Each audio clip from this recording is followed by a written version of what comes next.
Fala galerinha do canal, aqui é o professor Rogério Silva do canal História para Todos.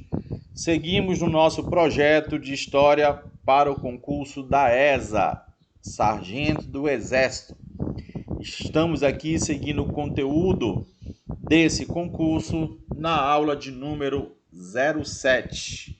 Estamos aqui finalizando o Brasil Império. Para quem chegou agora, gente, existe uma playlist aqui com mais de 10 aulas, eu acho. Porque tem algumas aulas que estão divididas em duas partes. Então acompanhe a playlist desde lá dos povos originários, dos povos indígenas, do Brasil colonial, até aqui o Brasil imperial. E vamos fechar todo esse conteúdo antes da sua prova. Seguimos para o segundo reinado, governo de Dom Pedro I, 1840 a 1889, quando acabou a regência e se iniciou o período republicano. Deixe seu like, inscreva-se no canal. Seguimos aqui para o que está escrito no seu conteúdo.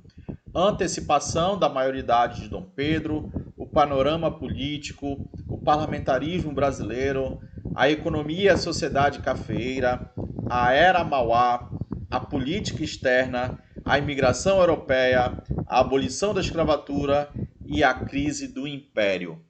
Então essa aula aqui, com certeza, ela vai ficar muito grande. Se você ficar cansado aí, gente, divide ela em dois, dá uma pausa ali pela era Mauá, ou política externa, e depois continua, ok? Com certeza nós vamos passar aqui de 1 hora de aula. Então vamos lá, gente, estica a costa, preste atenção, vamos estudar aí o governo de Dom Pedro II. A primeira coisa que você tem que observar, gente, é que o Dom Pedro II, ele teve um longo período de governo, comparado com seu pai, então de 1840 a 1889. Para os padrões brasileiros, isso é muito significativo. Por isso que temos aí no teu edital tantas informações, tantos conteúdos, diferentemente lá do primeiro reinado. Ok? Então tudo começou aqui, gente, com o golpe da maioridade. O que foi o golpe da maioridade? Nada mais, nada menos do que a antecipação da chegada de Dom Pedro II ao poder. Segundo a legislação vigente, o Dom Pedro II só poderia começar a governar o Brasil quando tivesse a maioridade. Isso aconteceu? Não. Ele foi antecipado no poder. Ele chegou antes do que devia. Mudaram ali naquele período a legislação, fizeram uma manobra política para ele poder assumir anteriormente. Segundo os políticos da época, isso seria uma solução para a concentração de poder na mão dele e, logicamente, da galera que estava apoiando a chegada dele no poder.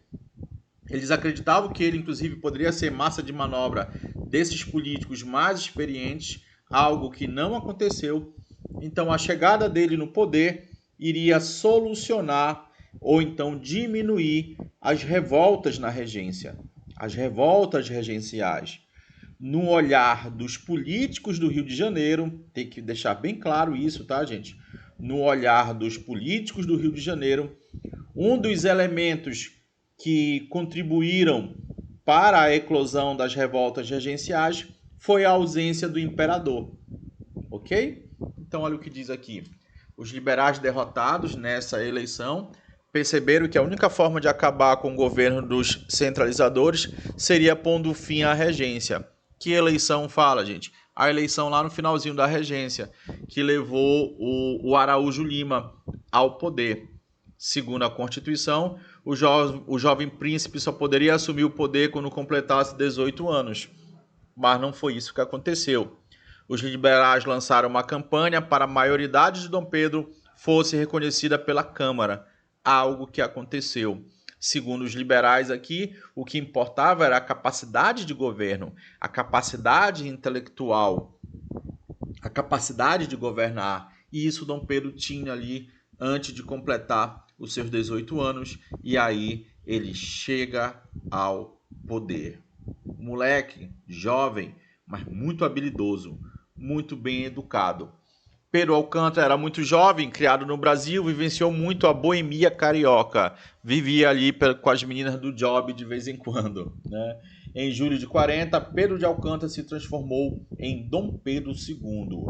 Os liberais, o Partido Liberal, conseguiu o que eles queriam ali.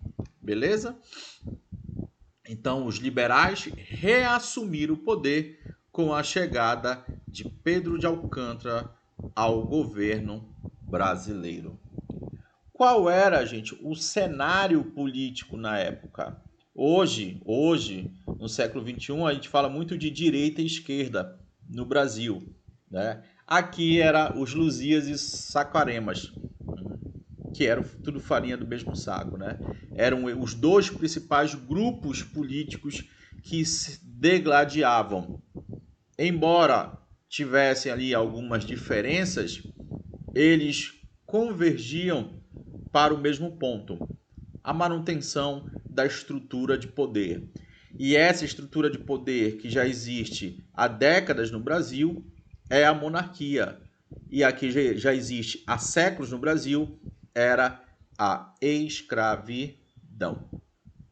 Então, os conservadores defendiam um governo um pouco mais forte, um pouco mais centralizado na figura do imperador, e os liberais defendiam, né, que o poder deveria ficar principalmente na região, né, na região norte, na região sul, na região do nordeste, com as províncias, com os políticos locais. E os liberais acreditavam que Dom Pedro II iria proporcionar isso para eles. Em parte proporcionou, tá, gente? Ao longo de todo o segundo reinado, nós temos essa relação, ora centralização, ora descentralização na figura do governo central no Rio de Janeiro de Dom Pedro II. Então, os conservadores defendiam um governo centralizado, os liberais, o governo descentralizado. Ok? É isso.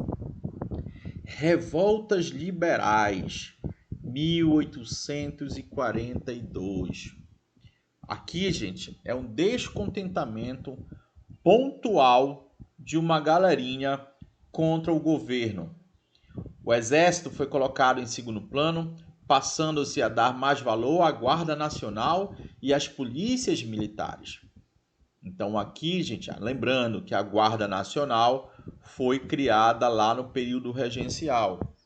Então as polícias locais, que aqui nós apelidamos de polícias militares, né, elas tiveram, juntamente com a Guarda Nacional, um crescimento em status quo, um crescimento de status também aqui, o que promoveu, logicamente, o descontentamento de parte dessa galera aqui.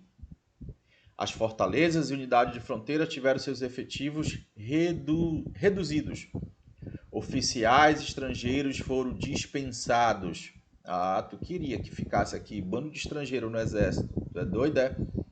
Esses eventos geraram o quê? Revoltas, motins, quarteladas por todo o Brasil.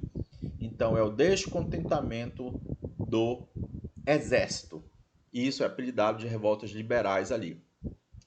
Em 1842, disputas acirradas entre conservadores e liberais em Minas Gerais atingiram altíssima tensão e temperatura, bem como em São Paulo, né? Ouro Preto, Barcarena, Barbacena, Sorocaba, etc. Os liberais visualizaram a derrubada do gabinete de ministros conservadores sob o argumento de indícios de autoritarismo dos braços direitos aqui de Dom Pedro II. Tá? Esses caras aqui, o gabinete dos ministros, eram os homens de confiança de Dom Pedro II. Tá? Então, segundo o exército, eles estavam sendo autoritários pelas leis que estavam sendo criadas aqui nesse momento. Em São Paulo, o pretexto foi a substituição do presidente da província, Rafael Tobias de Aguiar. Olha aí, Tobias de Aguiar, uma força policial de elite de São Paulo hoje.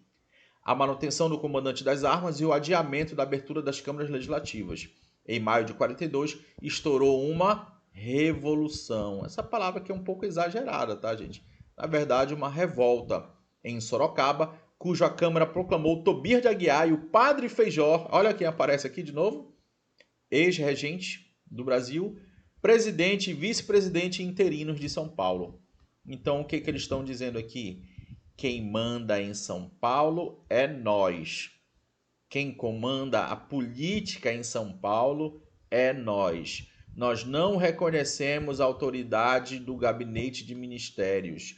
Nós criticamos abertamente Dom Pedro II. Então, Dom Pedro II mal começou a governar e já enfrentou toda essa parada. Quem vai resolver a parada, como eu já falei? O Duque de Caxias. Com 400 homens, desembarcou em Santos, cerrou logo para a capital, alvo dos revolucionários, onde chegou em 22 de maio.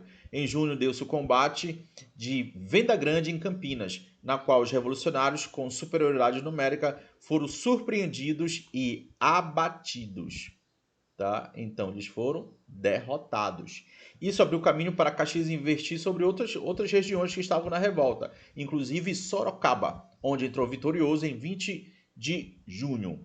Em 10 de junho de 42, após a vitória de Caxias em Venda Grande, estourou a revolta em Barbacena, Minas Gerais, cuja Câmara aclamou presidente interino em Minas Gerais, o coronel José Feliciano, futuro barão de Cocais. Então, primeiro foi São Paulo, depois foi Minas Gerais.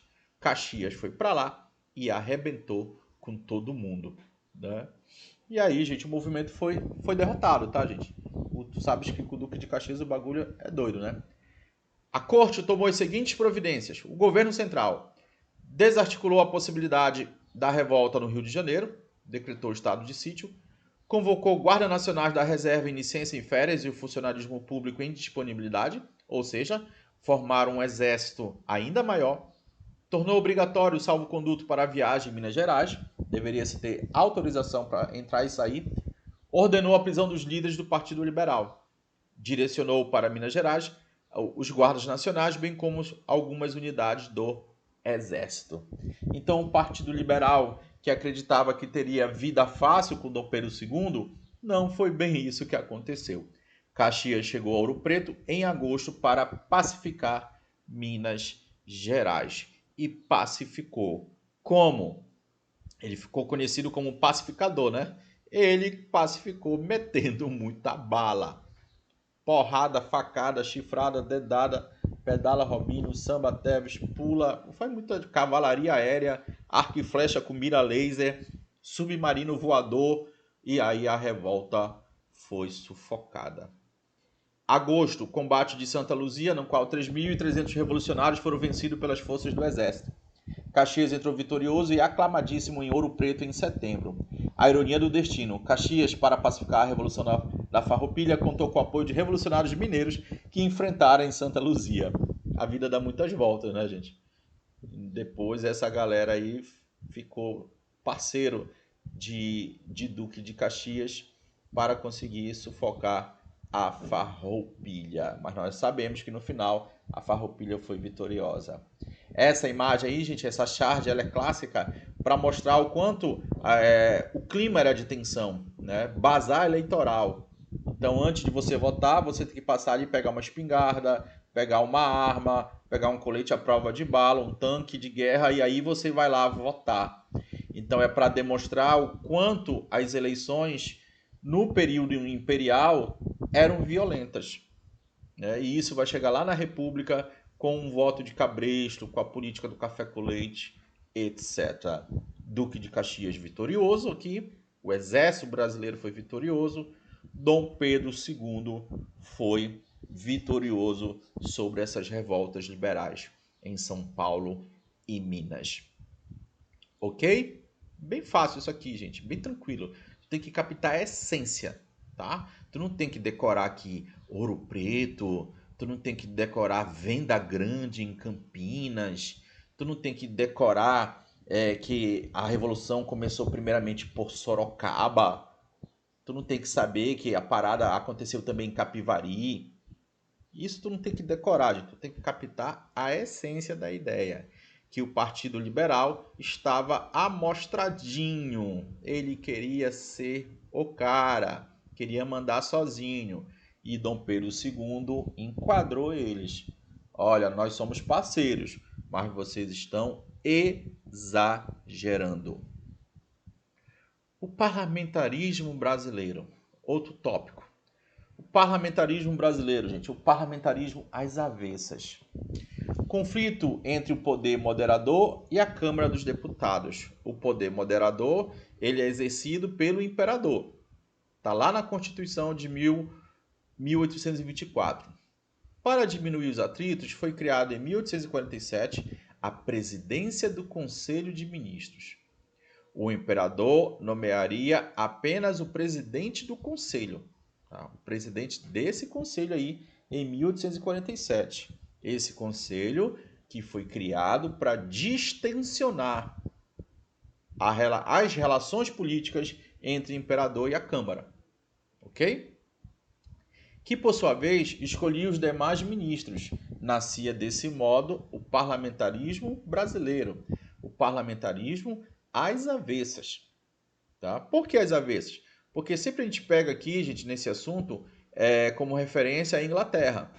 O que acontece na Inglaterra e em muitas monarquias? O povo, deixa eu desenhar aqui para vocês, de forma muito ruim com o mouse. O povo elege quem? O parlamento, correto? E o parlamento britânico elege o primeiro-ministro, que nesse caso, tá aqui, ó, primeiro-ministro. Ele que lidera a nação. Ele que é o chefe político, não é o rei. Então, dentro desse modelo de monarquia, a monarquia britânica, quem tem mais poder? O parlamento, porque ele é eleito pelo povo. Aqui no Brasil é assim? Não, gente. Aqui no Brasil é tudo muito louco. O presidente do conselho, que é como se fosse o primeiro-ministro, ele não é eleito pelo parlamento. Ele é eleito por quem? Pelo imperador. Então aqui, gente, o imperador escolhe o cara. Então esse cara aqui, ele vai ter mais poder do que o próprio parlamento. Então é o contrário. É uma mão inversa. Enquanto na Inglaterra quem tem mais poder é o parlamento, a Câmara, aqui no Brasil é o contrário, é o primeiro-ministro, é o presidente do conselho, porque ele é eleito pelo poder moderador. No parlamentarismo europeu, o primeiro-ministro, que equivale ao nosso presidente do conselho, era escolhido pelo parlamento, que também tinha força de depô-lo. Em suma, o legislativo controlava o executivo. Aqui é o inverso.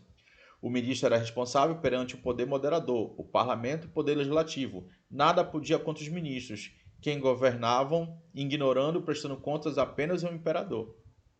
Então, quem mandava indiretamente mesmo era o imperador. Entenderam isso? Parlamentarismo às avessas. Café. Hoje o café tá tão caro, né, gente? Muito caro agora o café. Qualquer pacote de café tá R$40. Nós vendemos muito café, gente, para a União Europeia e para os Estados Unidos.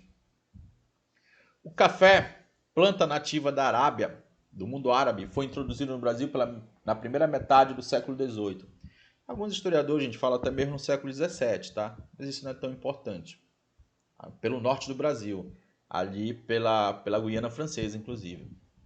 Já na primeira metade do século XIX, o café estava presente nas províncias de fronteira do Rio de Janeiro com São Paulo. Essa região nós chamamos de Vale do Paraíba, Presta atenção. O que é o Vale do Paraíba? A região de fronteira entre São Paulo e Minas Gerais. Beleza? O café foi se espalhando, foi tendo sucesso, foi dominando Minas Gerais, foi dominando o Espírito Santo. Então o clima foi muito bacana com o café. O café foi muito bacana com o clima. Se encaixou tudo direitinho. E aí foi só sucesso, gente. Foi só alegria. A galera ganhou muito dinheiro. Que galera é essa? A elite, né? Os barões do café. Então ali, na virada ali da metade do século XIX, o café já era o principal produto vendido para fora. Então foi só alegria. Foi só alegria, gente, que esse café depois ele precisou de mais áreas e ele foi para a parte mais interna do mapa, já em São Paulo, chamado de Oeste Paulista. A nossa marcha para o Oeste. Deu tanto certo, gente, o café, que começou a sobrar dinheiro. Esse dinheiro foi invertido, adivinha em quê? Na industrialização. Então é algo bem particular, gente, na história mundial. A origem do capital da indústria está no agro. O agronegócio, gente, ele é muito forte há muito tempo no Brasil. Isso aqui é um grande exemplo disso, dessa situação. A Revolução Industrial, com sua urbanização, havia popularizado o consumo do café, tornando-se um produto de massa. Todo mundo quer consumir. De manhã cedo, a maioria de nós fomos acostumados a ingerir essa bebida, que antigamente era vista como uma sobremesa. Então o mundo todo está consumindo café. Vai dar tanto lucro aqui no Brasil que essa grana vai ser invertida na industrialização. Então, gente, aqui no Brasil, falar de café na economia cafeeira também é falar de urbanização e industrialização no Sudeste. Por isso também, gente, o Sudeste vai se transformar no principal setor econômico, a principal região econômica do Brasil. E até hoje é assim. O café vai gerar muita grana na região e isso vai gerar muita industrialização. E a industrialização ao longo das décadas, já no século XX, vai promover uma atração populacional gigantesca. As maiores populações estão hoje ali em São Paulo, Rio de Janeiro e Minas Gerais. Claro, lógico e evidente que nos últimos 20 anos nós estamos observando que algumas fábricas e indústrias estão saindo desse eixo Rio-São Paulo e indo para outras regiões do Brasil, como o Nordeste e até mesmo Centro-Oeste, montadoras de carro, por exemplo. Então aqui você vê, gente, a balança de exportação, né, do Brasil. Você vê borracha, tabaco, algodão, açúcar e café. Então aqui o café, gente, em 1820, apenas 18% da balança comercial. Em 1880, olha aqui, nós temos mais de 60% do que nós vendemos para o mundo é café, correto? Em segundo lugar, você tem aqui, né, de um produto apenas o açúcar, o algodão e borracha. Aqui, borracha, né, que é o segundo produto mais vendido, na verdade. E outros produtos de forma geral. Né? Aqui é em milhões de libras, né? Os valores, 39 milhões para 221 milhões de libras. Então observa, gente, o salto que a produção do café no Brasil teve. E isso gerou muita renda, muito emprego. E isso interferiu, gente, até mesmo na substituição da mão de obra escrava pela mão de obra do brasileiro? Não, pela mão de obra do trabalhador imigrante europeu. Então aqui, gente, você tem uma mapinha, né, da expansão do café no século XIX. Então, muito forte inicialmente nessa área aqui da região do Vale do Paraíba e depois ele se espalhou por outras áreas. Aqui, gente, eu chamo essa região, nós chamamos essa região de Oeste Paulista. São José do Rio Preto, Ribeirão Preto, Araraquara, né? Aqui você vê Jaú, Bauru, tá? Mais para cá Sorocaba, Campinas, né? Muito importante a universidade. A região sudeste apresentava condições ideais para a expansão da cafeicultura. Altitude favorável, vias de transporte, capitais previam previamente acumulados em comércio e a produção de açúcar. O café foi produzido basicamente nos grandes latifúndios, isso aqui é importante, tá? Latifúndios, inicialmente a mão de obra escrava, de forma muito manual. A partir da segunda metade do século XIX, a cultura do café encontrou terras ideais para seu cultivo. As terras férteis roxas do oeste paulista, as terras que não estavam sendo muito utilizadas ao longo de séculos, né? Então, entre aspas, terras descansadas. O Vale do Paraíba, porém, continua a ser o maior produtor brasileiro até o final do século. Aqui, o Vale do Paraíba continuou sendo o principal produtor, mesmo ocorrendo expansão para o oeste. Gente, existe essa divisão silábica aqui? Não fui eu que errei, não, tá, gente? É o programa que erra. Então eu tento ajeitar, mas ele desconfigura. Já teve aluno que veio reclamar disso. Oh, meu Deus do céu. Né? Mas tudo bem. Só justificando que eu sei fazer a divisão silábica. Né? Então, aqui, filho de Deus, vamos analisar aqui esse gráfico. Deixa eu apagar. Né? Onde está a riqueza de um barão de café no Vale do Paraíba?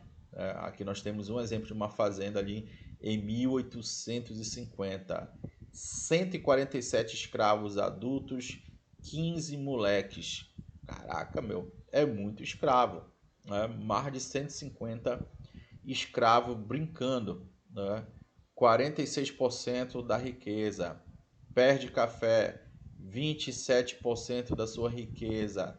Terra, 16%. As construções, 7%.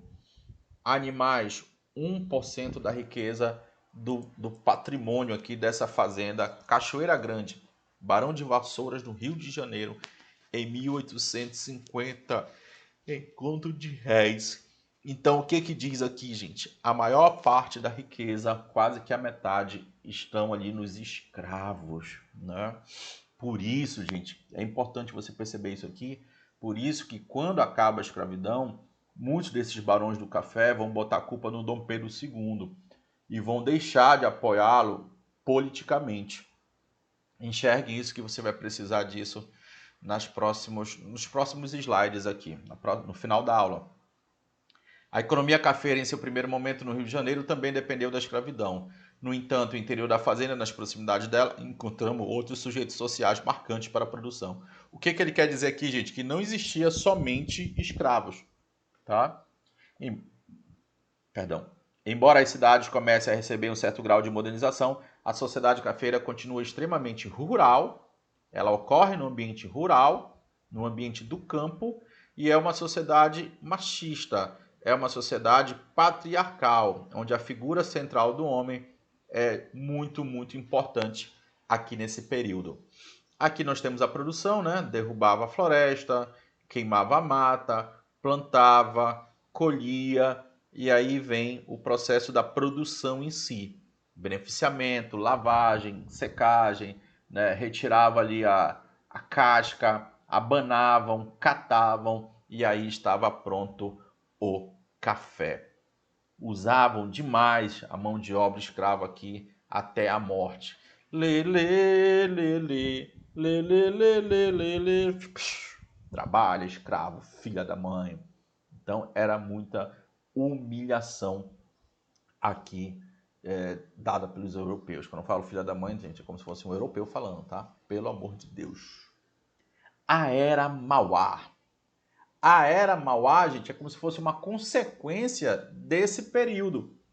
Ele é um exemplo de muitos que aconteceram aqui.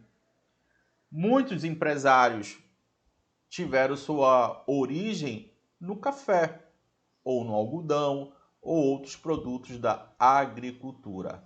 O Mauá aqui, gente, ele era muito dinâmico, né? Então ele promoveu muitas transformações aqui, inclusive no transporte do Brasil. Barão de Mauá, Irineu Evangelista de Souza, é o responsável por dar, entre aspas, início à industrialização no Brasil. Logicamente que outras pessoas já tiveram ali, já deram naquele momento o primeiro passo.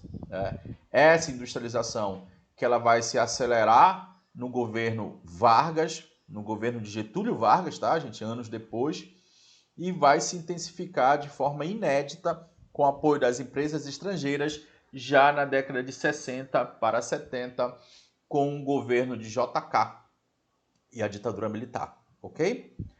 A era de 1840 e 1860, período de grande prosperidade, na qual se buscou a instauração do trabalho assalariado, a fundação de diversas indústrias nas áreas de produção de couro, sabão, papel e bens de consumo.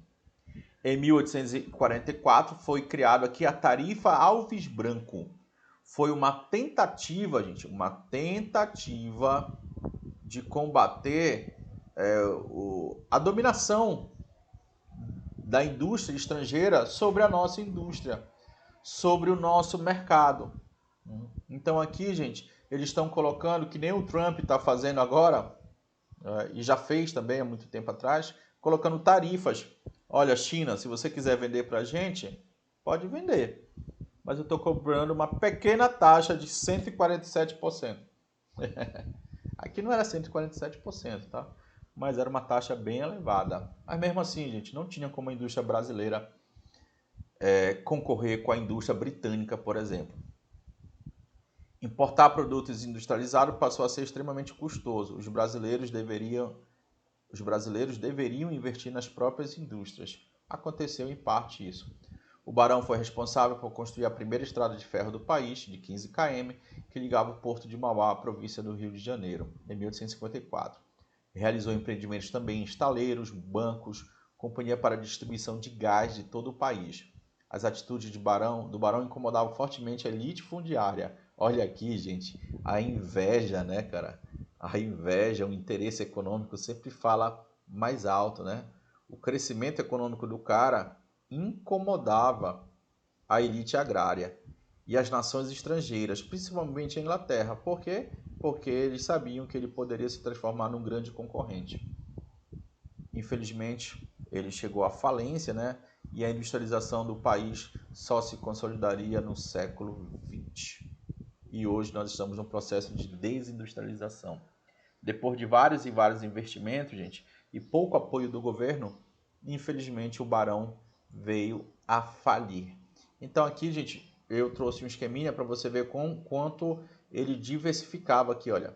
Ferrovia, navegação, indústria, iluminação, aqui na questão de distribuimento de água, telégrafo, banco, linha de bonde, mineração, fazenda de gados, construção de navios. Então ele era um cara muito, muito visionário para a época. Infelizmente também não conseguiu administrar todo esse grande patrimônio e faliu. Tá? Política externa. A política externa, gente, é como Dom Pedro II se relacionava com os vizinhos. Como ele interagia com os vizinhos. Nós falamos muito, gente, que o Brasil ele é dominado, humilhado, é muita humilhação pela União Europeia, pelos Estados Unidos, gente. Mas o Brasil, gente, historicamente, também detona os pequenos países vizinhos. Uruguai, Argentina, Paraguai, nós iremos ver aqui. Então nós temos a Guerra de Oribe Rosa, em 1850. Olha só quanto B.O. Dom Pedro II vai se envolver, em quantos problemas. A questão Christian, que é muito engraçado até, em 61, 11 anos depois. Guerra contra o Aguirre, em 64, 3 anos depois. E um ano e pouquinho depois, a maior guerra aqui, que é a Guerra do Paraguai, conhecida como Tríplice Aliança. Gente, eu dou aula para concurso da ESA há mais de 20 anos. O que mais vem em prova é isso daqui, tá? Professor, os outros assuntos não vêm em prova? Vem, mas é mais difícil. Então, tu vai estudar todos os assuntos, na véspera da tua prova, tu dá uma revisada aqui na Guerra do Paraguai. Lembrando, sinônimo, Guerra da Tríplice Aliança, tá? Bem fácil, bem tranquilo. É só você fazer uma leitura com muita atenção, que eu tenho certeza que você vai arrebentar na sua prova, se vier um desses quatro conflitos. Ok? Vem-te embora. Guerra contra Oribe e Rosas, 1850 a 1852. Região do Prata, historicamente foi disputada no período colonial por portugueses e espanhóis. E isso ainda continua aqui nesse momento. Nossos hermanos queriam, gente, construir o antigo vice-reinado do Prata. E para isso eles teriam que dominar o que hoje nós conhecemos como Uruguai, Bolívia, Paraguai. E logicamente o Brasil não iria aceitar isso, como não aceitou. Vê o seu arqui-inimigo crescendo na sua vizinhança. Por quê? Porque o Brasil deseja manter o que sempre aconteceu aqui nessa história, a total e livre entrada nesses rios aqui do Cone Sul. O Cone Sul, gente, que nós chamamos de região do Prata. Porque é muito importante para o Brasil, gente, principalmente para ter acesso ao Mato Grosso. Então ele queria entrar e sair a hora que desse na telha, de acordo com os interesses do Brasil, do povo brasileiro, dos empresários brasileiros, do governo brasileiro. E os países vizinhos não aceitavam muito isso. O Uruguai, lembrando que nós já vimos aqui a Guerra da Cisplatina, né? A Cisplatina pertencia ao Brasil. E o Brasil, gente, mesmo após perder a Guerra da Cisplatina, ele mantém muita interferência política aqui no Uruguai, o que vai desagradar Los Hermanos. Então, qual era o cenário no Uruguai? Partido Branco. Era formado, branco, né? Espanhol, nossa. Era formado principalmente pelos grandes proprietários pecuaristas, liderados por Manuel Oribe, que apoiava o projeto do ditador argentino Manuel Rosas. Então, Oribe e Rosas estavam unidos com um pensamento. Qual era o pensamento? Levar o Uruguai para a área de influência argentina. O Brasil quer isso? É óbvio que não. Para fazer oposição ao uruguaio e ao argentino, nós temos o Partido Colorado. É só lembrar do nosso grande e querido Inter, né, do Rio Grande do Sul, formado principalmente por comerciantes e era liderado por Frutuoso Rivera e tinha apoio do Brasil. Então tu lembra do Inter, tu lembra da torcida colorada. Então esses aqui eram parceiros do Brasil. Então Rivera e Brasil contra Oribe e Rosas. Esse era o contexto. Rivera, no Uruguai, né, apoiava o Império Brasileiro e o general Urquiza das províncias argentinas culminou na derrota tanto de Oribe como de Rosa. Então nós teremos a oposição dentro da própria Argentina contra esse projeto de dominação do Uruguai, né? O governo argentino passou para as mãos de Urquiza, que era indiretamente defensor das ideias brasileiras. Então houve o conflito aqui e o Brasil vai levar vantagem, tá bom? Que é o cenário do confronto. Então o Brasil e o Uruguai eles conspiraram com o general, tá? Consequências da campanha. A campanha de 1851 e 52, que se encerrou com a vitória em Caseros, numa operação combinada de forças militares das três nacionalidades distintas, teve a seguinte consequência, né? Brasil, Argentina e Uruguai contra Oribe e Rosas. Tá certo? Tá claro isso para vocês? O Brasil obteve os limites que pleiteavam com o Uruguai, o território. Ficou confirmada a independência do Paraguai e do Uruguai. Ficou conhecido nossos direitos sobre a navegação do Prata, aquilo que eu falei no início desse conteúdo. Houve uma justa reparação aos habitantes brasileiros no Uruguai, que tinham sido roubados, né, expropriados de suas propriedades, ameaçados em suas vidas e ofendidos suas honras. Por quê, gente? Os argentinos, apoiados aqui pelo Uribe, Eles invadiram terras brasileiras, roubaram o gado, tiveram a ameaça de morte, né? E agora, com a vitória, né? Houve a vitória, tá, gente? Do Brasil, do Urquiza e do Rivera, tá bom? Brasil, Rivera e Urquiza contra Manuel e Rosas. Ou seja, vai ficar tudo como era antes. Uruguai independente, Paraguai independente e o Brasil entrando e saindo a hora que ele quisesse ali pelos rios da região. Ok? Então, gente, tem que saber. Oribe e Rosa foram derrotados. Bem fácil, bem tranquilo. Tu tem que saber o final da história, tá? Questão Christine. Questão Christine é bem engraçada, cara. Os caras são muito abusados. 2 incidentes que culminaram com o rompimento das relações diplomáticas entre Brasil e Inglaterra. A Inglaterra ficou chateada com o Brasil. Vão se lascar, seus ingleses.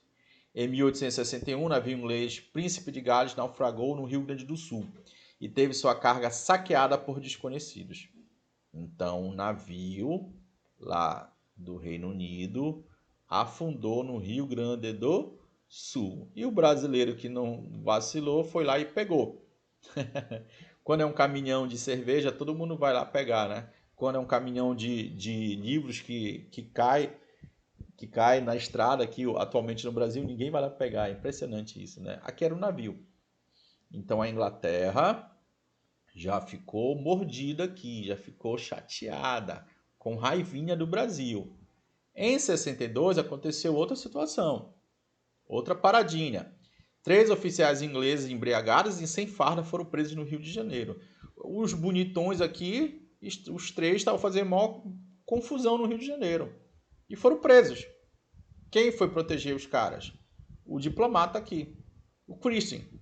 Ele exigiu, olha como ele é folgado, do governo brasileiro uma indenização de 3.200 libras pela carga do navio aqui do Rio Grande do Sul. E também que o imperador pedisse desculpas. O imperador falou: "E Christian, vai te fumar. Eu sou o imperador, cara, me respeita, seu menino, seu moleque", né? E que demitisse os soldados brasileiros. E aí o imperador não gostou, e a Inglaterra não gostou, e aí eles brigaram. O imperador aceitou pagar a indenização, mas não concordou no pedido oficial de desculpa. Christian resolveu aprisionar 3 navios brasileiros que estavam ancorados no Rio de Janeiro. Olha como ele era folgado. O governo de Dom Pedro II solicitou ao rei da Bélgica, o Leopoldo I, que arbitrasse a questão. E Leopoldo deu causa ganha a quem? Ao Brasil. Deu razão a Dom Pedro II. A recusa da Inglaterra em desculpar-se com o Brasil levou ao rompimento das relações diplomáticas, porque a partir desse momento, gente, a partir do momento que houve o envolvimento de um terceiro país para arbitrar aqui o confronto, o Brasil também pediu desculpas. E aí ninguém se desculpou. Parece briga de marido e mulher, né? Parece briga de besta de amigos aqui, né? A recusa da Inglaterra em desculpar-se com o Brasil levou ao rompimento das relações diplomáticas entre os dois países, as quais só foram reatadas ali no contexto da Guerra do Paraguai, né? Porque a Inglaterra tinha interesses, inclusive econômicos, né? Foi muito engraçado isso aqui. O Christian reclamou, gente, até das condições higiênicas da cadeia, dos seus soldados aqui. Mano, não tem condição higiênica na cadeia, infelizmente, até hoje. Imagina aquele período para o brasileiro. Ele queria uma cadeia especial só porque eles eram britânicos. A madrinha do Christian. Então, gente, houve o rompimento da amizade, das relações diplomáticas da Inglaterra. Só que a Inglaterra não é boba nem nada, logo se reaproximou do Brasil, ok? Então, aqui não demorou muito esse entreveiro. Campanha contra Aguirre. A guerra contra Aguirre envolveu o exército e a marinha do Império do Brasil e grupos militares do Uruguai. De novo Uruguai, né? A guerra ocorreu contra o então presidente do Uruguai, Atanásio Cruz Aguirre. Tá aí o bonitão das tapiocas.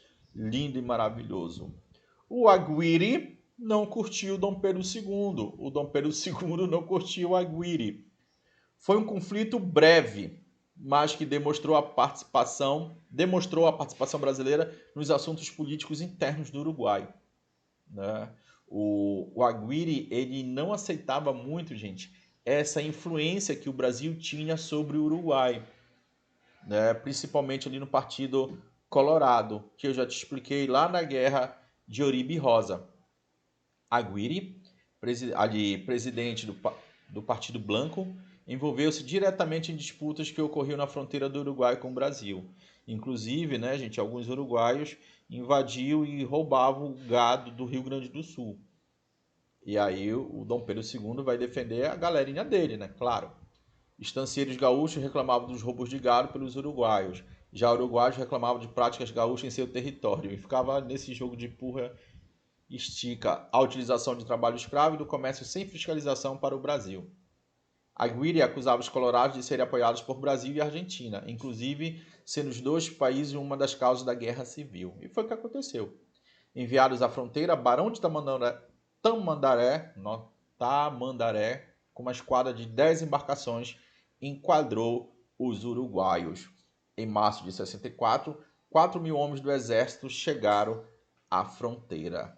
Então tá aqui a mobilização, olha, a mobilização das tropas. Olha aqui, Paissandu, o maior do norte, aparece aqui uma região do Uruguai, né? Nós temos aqui os confrontos, as batalhas em Salto, Paissandu, Frei Bentos, Colônia de Sacramento, que eu já tive a oportunidade de conhecer, muito bonitinha, Montevidéu, Melo. Então, o bicho pegou aqui, tá? Muitos ataques em várias direções. Em 64, a tropa invadiu o Uruguai. Em 65, Aguirre foi derrubado. Então, o Brasil venceu, quando as forças militares brasileiras chegaram à capital uruguaia, em Montevidéu. Venâncio Flores assumiu o poder em 20 de fevereiro, 5 dias após Atanásio capitular, né? Se não me falha a memória, ele... tá aqui. Ele fugiu, gente. Ele pediu socorro para quem? Para o Paraguai. Então ele vai se juntar com o Lopes, que odiava o Dom Pedro II e queria até pegar a filha do Dom Pedro II. Após sua capitulação em fevereiro de 1865, Aguirre fugiu para o Paraguai. Foi pedir socorro para o amiguinho dele. Então o Brasil interferindo diretamente no Uruguai. Era ele que colocava o presidente lá no Uruguai. Então olha só como o Dom Pedro II também era sacana, né? Não tinha que se envolver tanto em questões lá fora. Tantos problemas no Brasil, ele se preocupando com o que estava acontecendo lá. Mas ele ia para cima. E chegamos aqui, gente, na principal questão da tua prova, a Guerra do Paraguai, onde Duque de Caxias e Almirante Barroso foram vitoriosos. Tem historiador, gente, que coloca 64, 65 como início da guerra. Tanto faz, tá? A ocupação de Corumbá como início da guerra.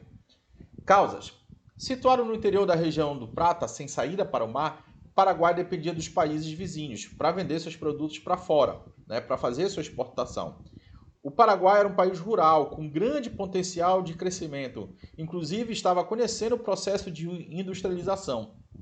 O Paraguai, historicamente, gente, ele era governado por ditadores, por uma família, a família Lopes, né? Aqui no nosso caso, Solano Lopes. Uma das causas do Brasil, gente, é a intervenção do Brasil do Uruguai, como nós acabamos de ver aqui. O Paraguai ficava com receio de ser vítima dessa política imperialista brasileira. Se o Brasil interfere no Uruguai há muito tempo, será se um dia isso pode acontecer aqui no Paraguai?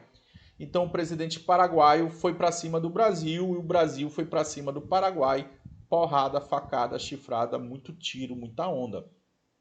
Milhares de pessoas morreram, infelizmente. Solano Lopes ordenou que fosse aprisionado o navio brasileiro Marquês de Olinda e sua tripulação em novembro de 1864. Então aqui é o estopim da guerra. Porque ele não queria dar o direito de livre da navegação dos navios brasileiros na região.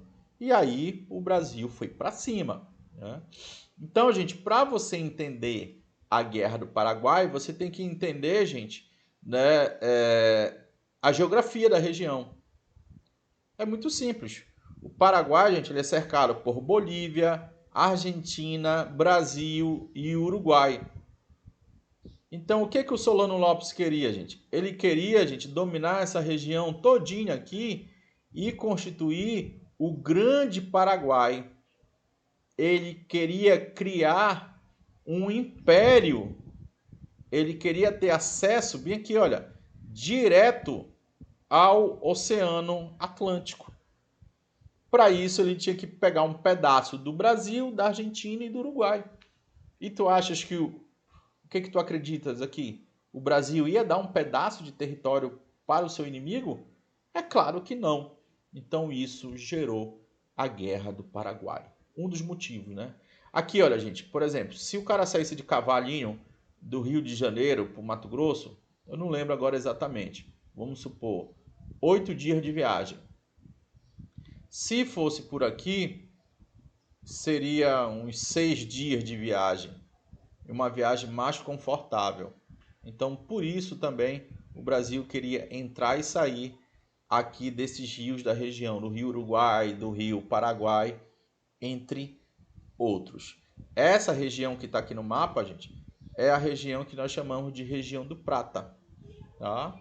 Região de muito confronto há muito tempo.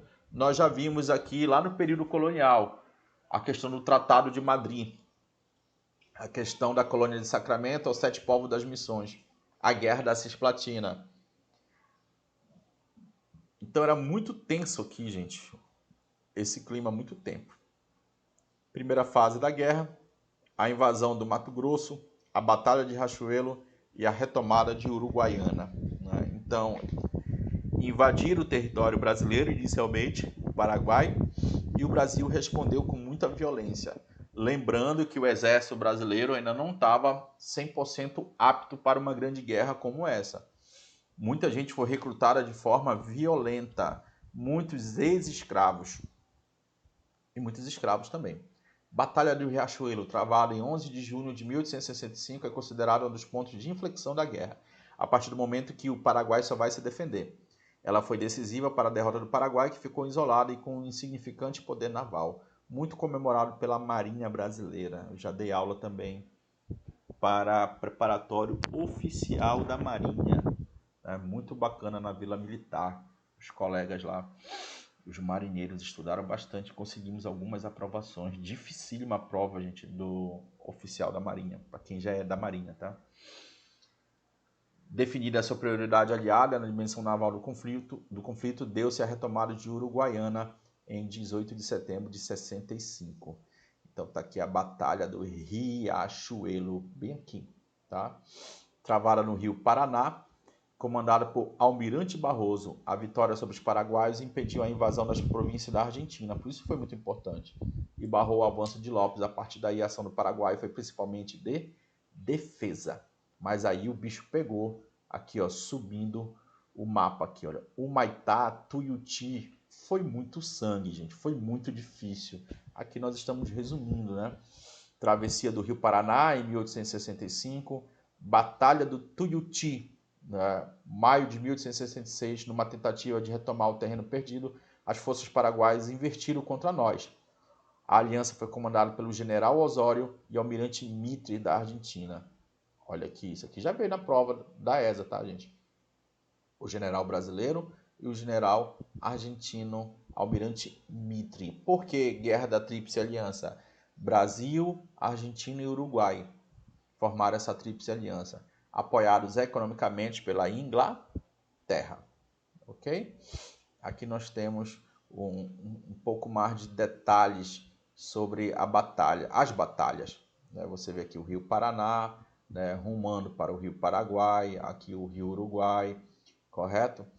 Então, Tuiuti, Curupati, Avaí, Lomas Valentina, Itororó, Perebebuí, foram importantes batalhas aqui da guerra. Tuiuti, o Osório aqui, general, comandou 50 mil homens na Guarda Imperial na invasão do Paraguai, transpondo o Rio Paraná em abril de 66. Sua atuação foi decisiva na Batalha de Tuiuti. Então, a entrada no Paraguai. Terceira fase, de Humaitá à capital, Asunción. Aqui foi uma grande manobra, tá? Que foi feita aqui no Chaco. né? Primeiro momento aí, após um período de estagnação, Caxias assumiu o comando das operações. Olha aqui, o famoso Duque de Caxias. Já falamos dezenas de vezes dele aqui. Caxias, após obter suficiente suporte logístico, isolou por uma manobra de cerco a fortaleza de Humaitá, em 68, o principal sistema defensivo do Paraguai sobre o rio Paraguai.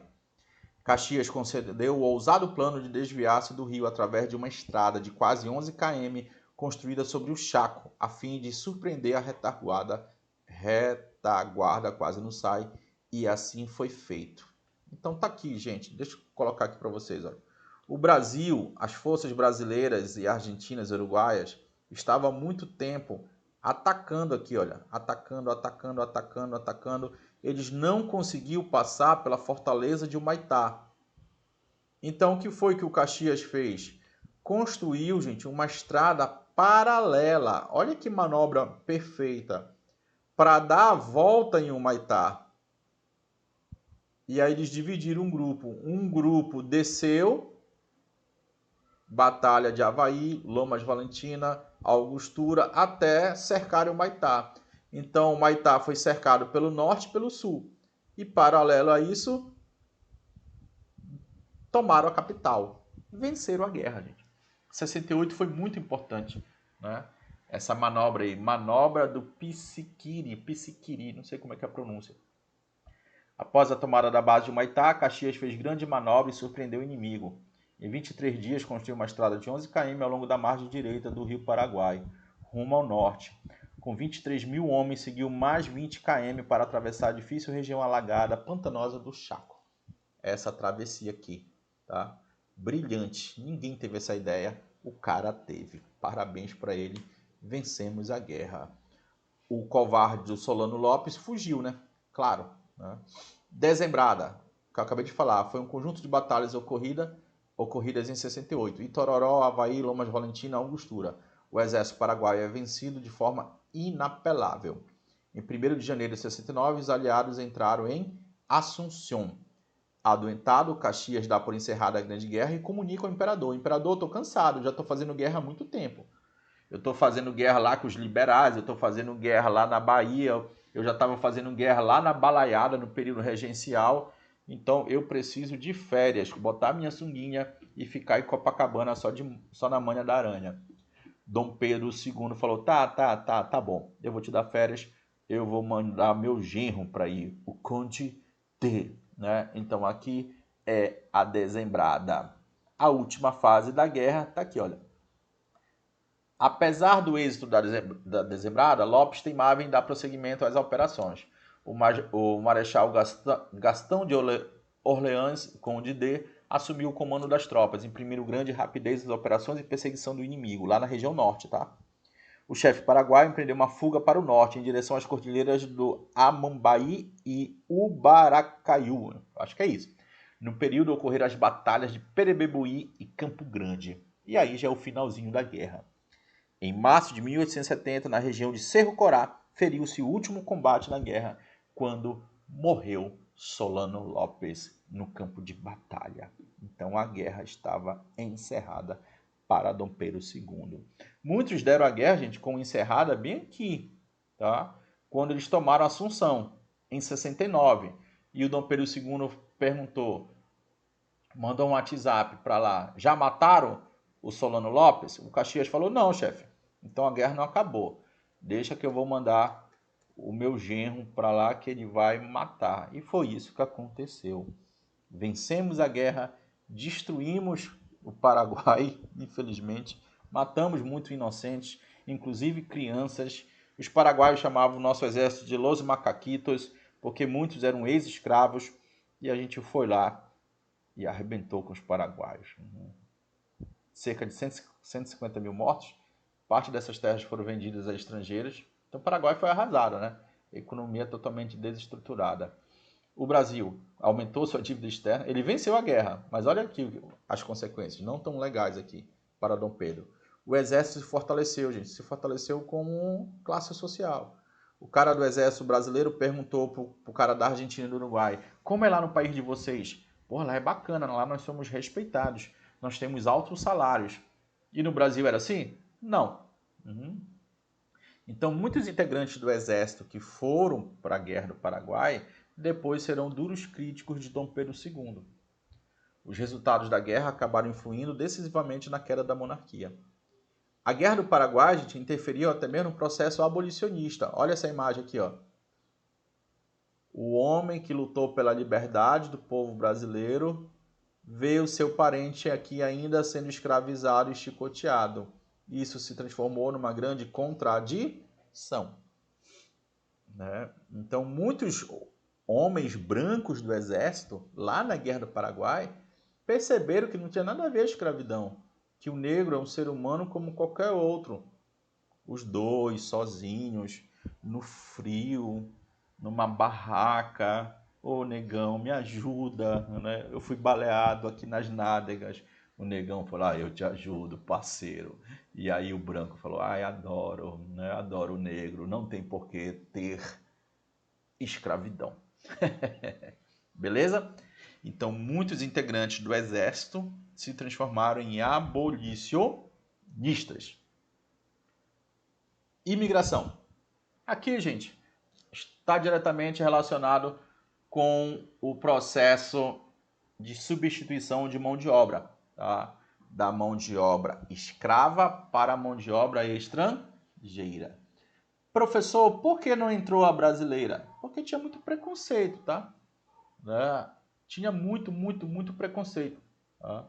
Você observava que muitos brasileiros também não queriam trabalhar com aqueles trabalhos, entre aspas, tá, gente? Entre aspas, visto como trabalho de preto. Não, eu não quero trabalhar com isso. Eu prefiro roubar, matar e me prostituir. Então, a elite cafeeira, a elite do Brasil vai ter que buscar uma solução. Quem estava vendendo almoço para comprar janta nesse período? Os italianos, os alemães. E aí, meu amigo, bora para cima. Bora contratar esses caras. Tá? No começo tivemos muitos confrontos, né? Até mesmo por um choque cultural.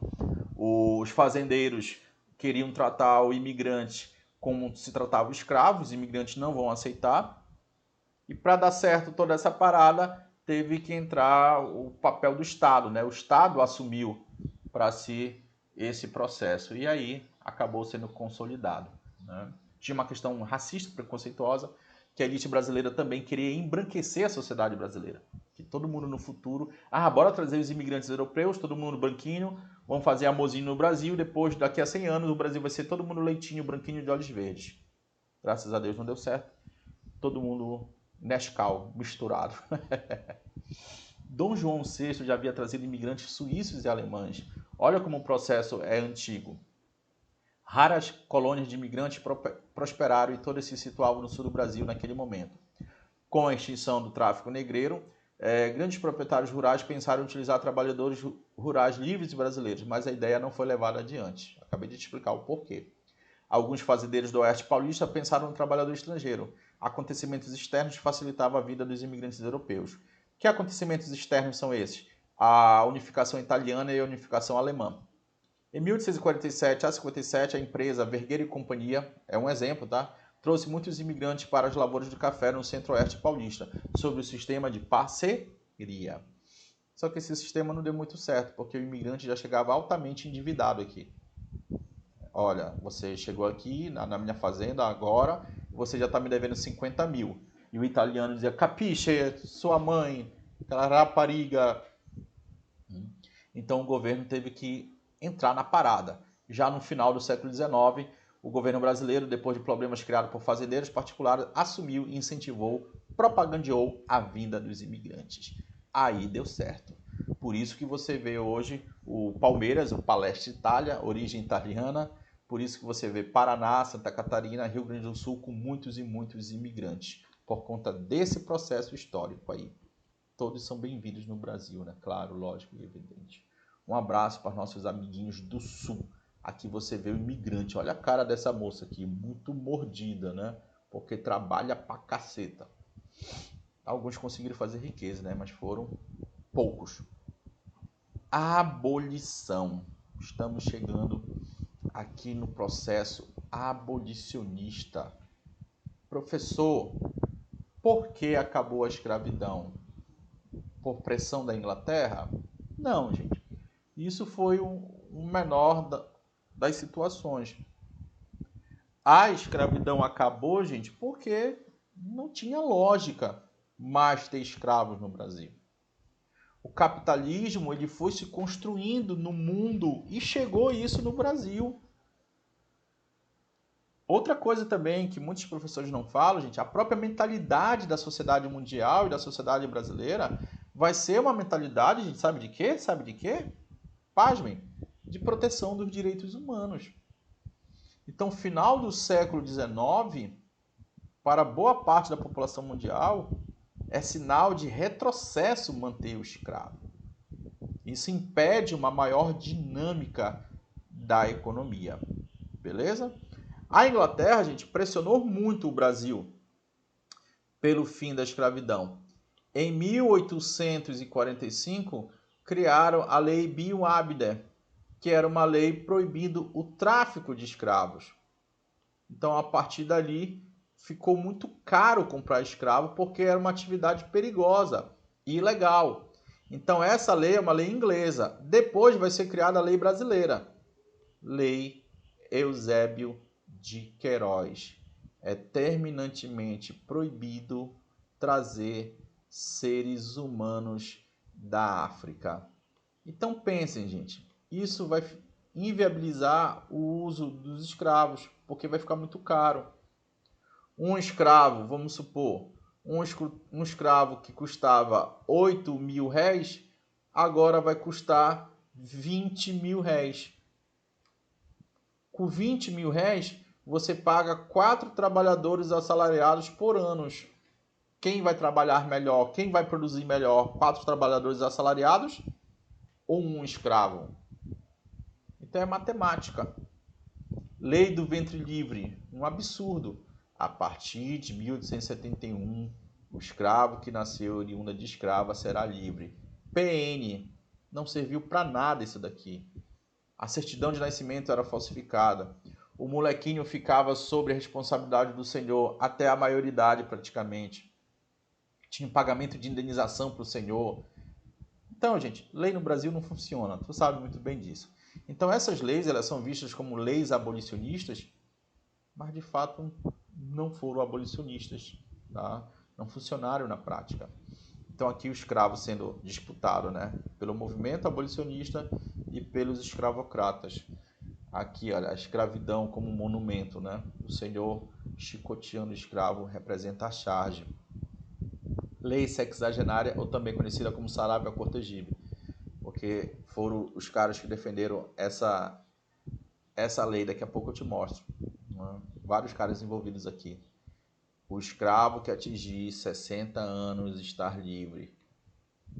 Quem chegava a 60 anos aqui? Nem um homem branco. Ainda dizia o seguinte, gente, ele só era 100% livre com 65.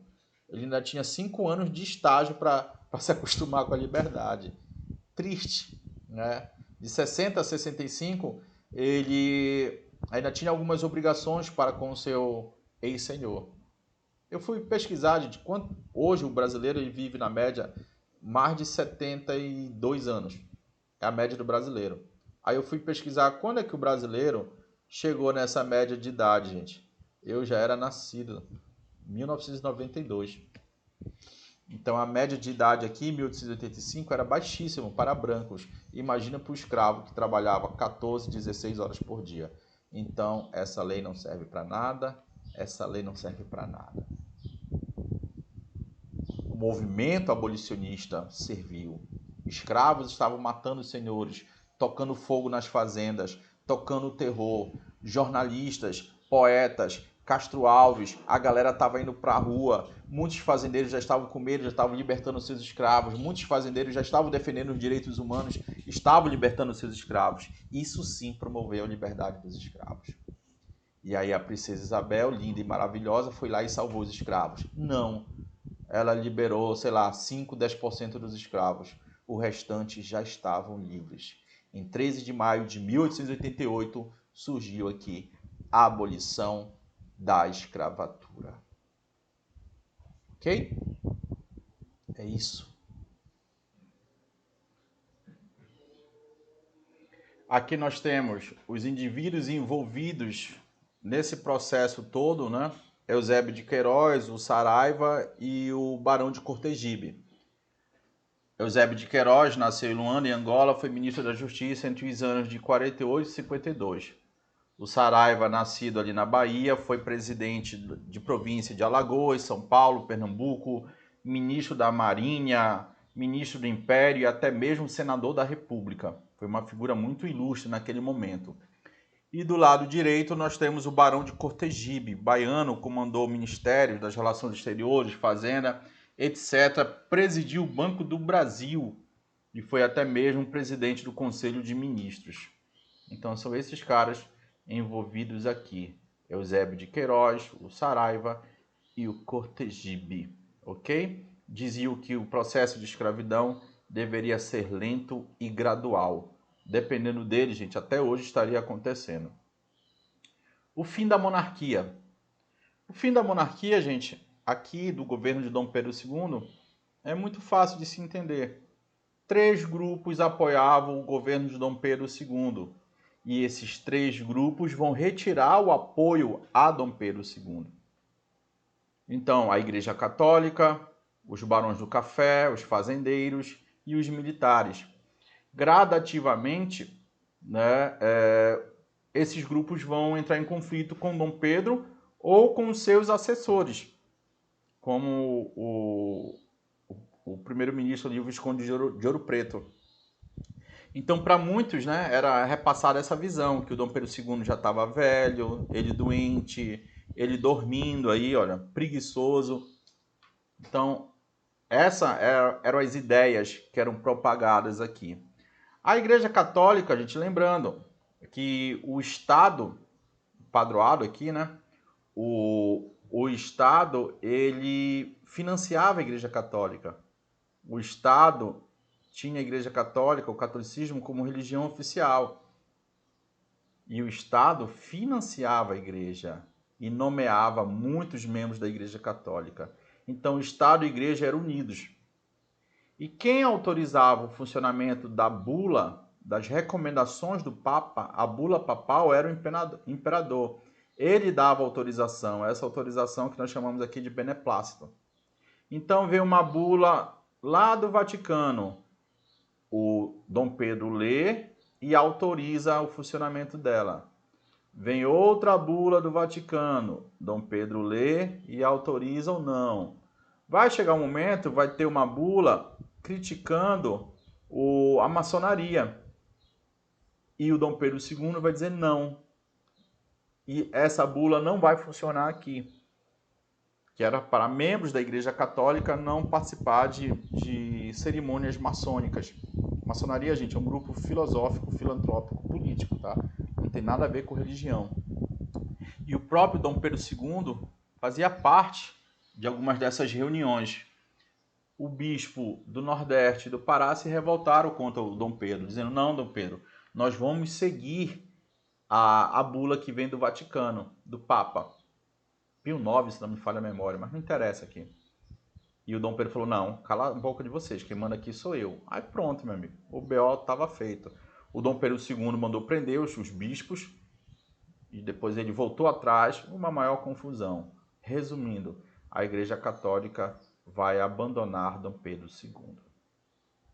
Os republicanos, alguns deles eram proprietários de escravos e vão colocar a culpa no fim da escravidão unicamente em Dom Pedro II. Olha, Dom Pedro II, 50% da minha riqueza estava nos escravos. Você acabou, a sua filha acabou com a escravidão. Nós sabemos que isso não é verdade, então nós vamos retirar o seu apoio político. Mas o mais importante, gente, foi a retirada do apoio político de quem? Dos militares, que eram defensores das ideias de Augusto Comte, do positivismo. Inclusive, é isso que está escrito lá na bandeira do Brasil. É isso que os positivistas acreditam.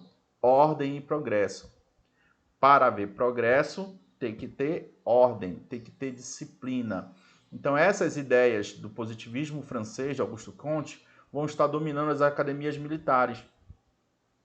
E os militares aqui acreditam ser os mais inteligentes, mais capazes e mais honestos de governar o Brasil.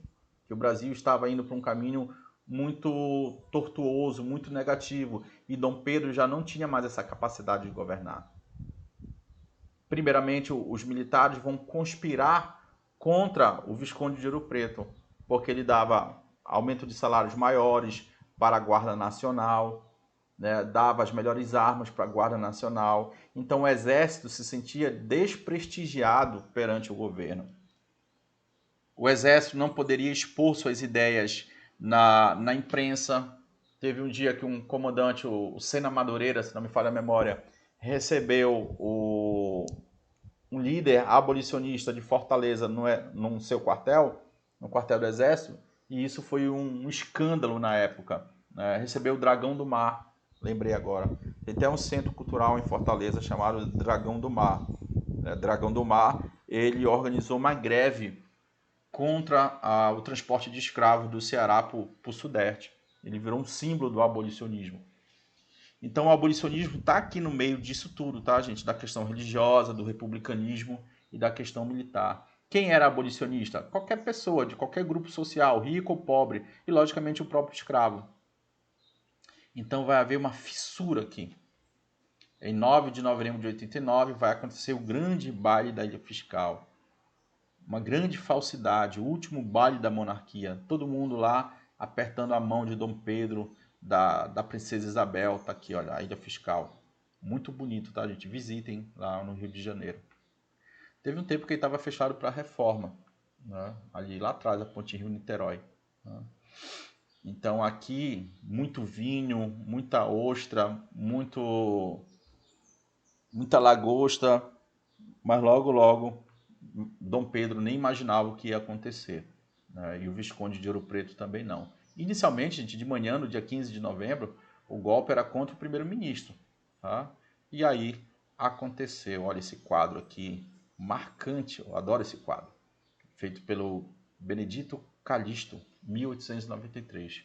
Foi lá e deram um golpe militar. Olha eu aqui com cara de pateta vendo o quadro original. Esse quadro, ele tá onde? Deixa eu me lembrar, meu Deus, que eu visitei. Esse quadro, ele tá no Museu de São Paulo. Esqueci o nome, é tanto Museu de São Paulo. Na Pinacoteca de São Paulo. Então, filho de Deus, o que foi que aconteceu aqui?